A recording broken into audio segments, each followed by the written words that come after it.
How's it going, boys? It's me, your favorite Snake Souls merchant. China has already banned gaming in its entirety, you could say, but China is, well, on the move to do a little bit more than that. You see, the gaming ban only applies to people under 18.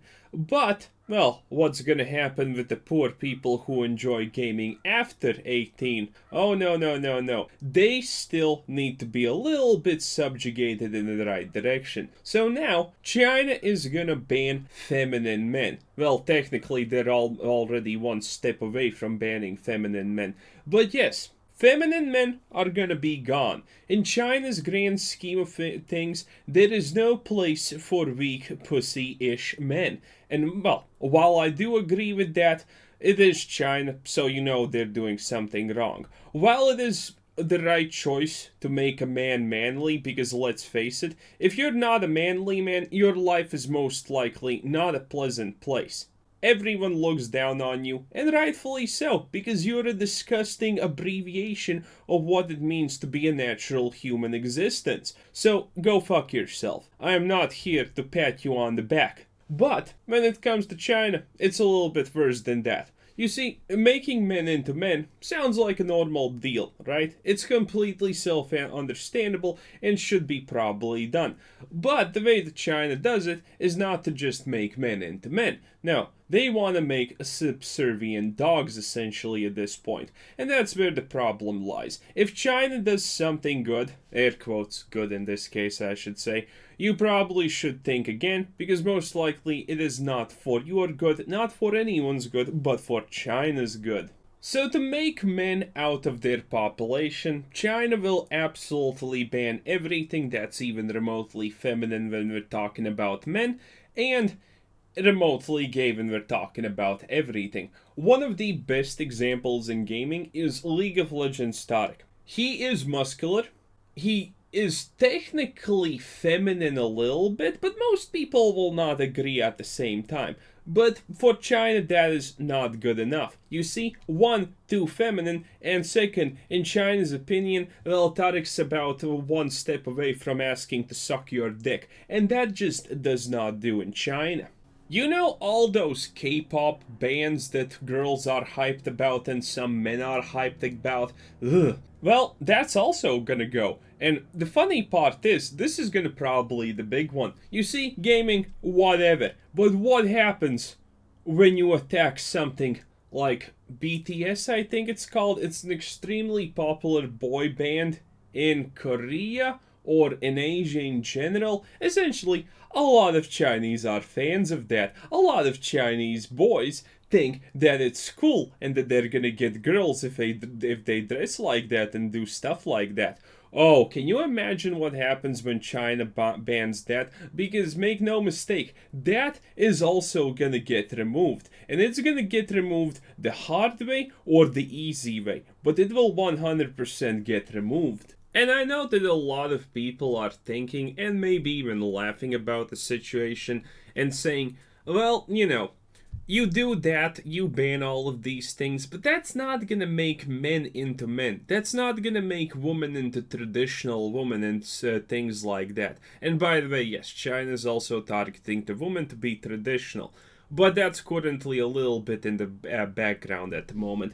So, for those people who do not think that this is gonna work, let me explain how goddamn easily influenced the human is. This is my favorite example for experience. Let's take theater. Theater is something that has been around for, well, a very, very long time. Theater is also something that some people enjoy. But in every country, theater is something that only a small percentile of people enjoy, even once a year. A lot of people say that they don't have that excess income for theater enjoyment, and a lot of people say that they do not like theater because they don't find it interesting.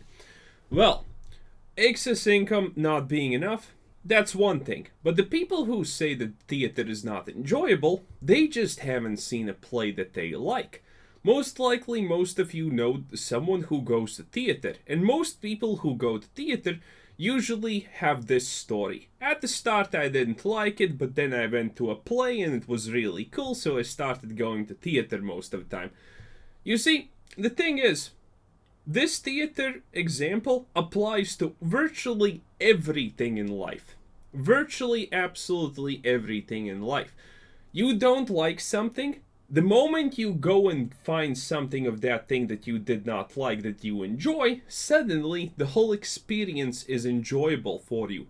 And this is exactly what the Chinese are trying to do.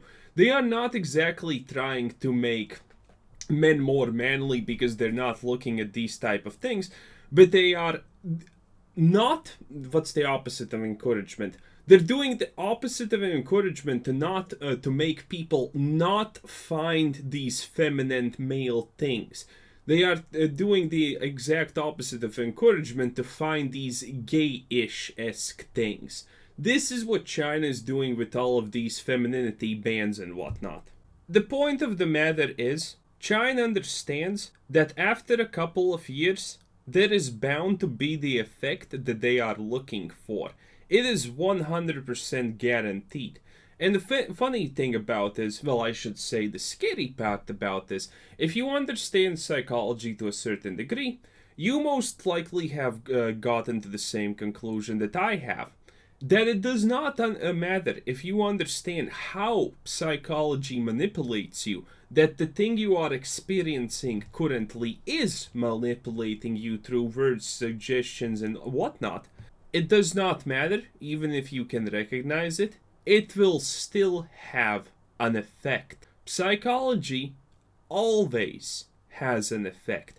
Even if the person is fully aware of what's gonna happen, how it happens, and why it happens, they are incapable of negating the effect 9 times out of 10. And that is the most crazy, insanely dangerous part of this. Always remember that tactics like this are not an instantaneous effect, nor they are ever planned to be an instantaneous effect. The Chinese party probably does not even hope to see a relatively real results in the next 5 years. They most likely are intending to see decent-ish results starting from 10 years from now. That's how much of a long game they are playing. And remember also this, you think that people are gonna protest against it. You think that people are not gonna fall for it. The reality is, most of China has already fallen for it. If you look at what's happening in China, you see people who are absolutely brainwashed and absolute zealots for the Chinese Communist Party.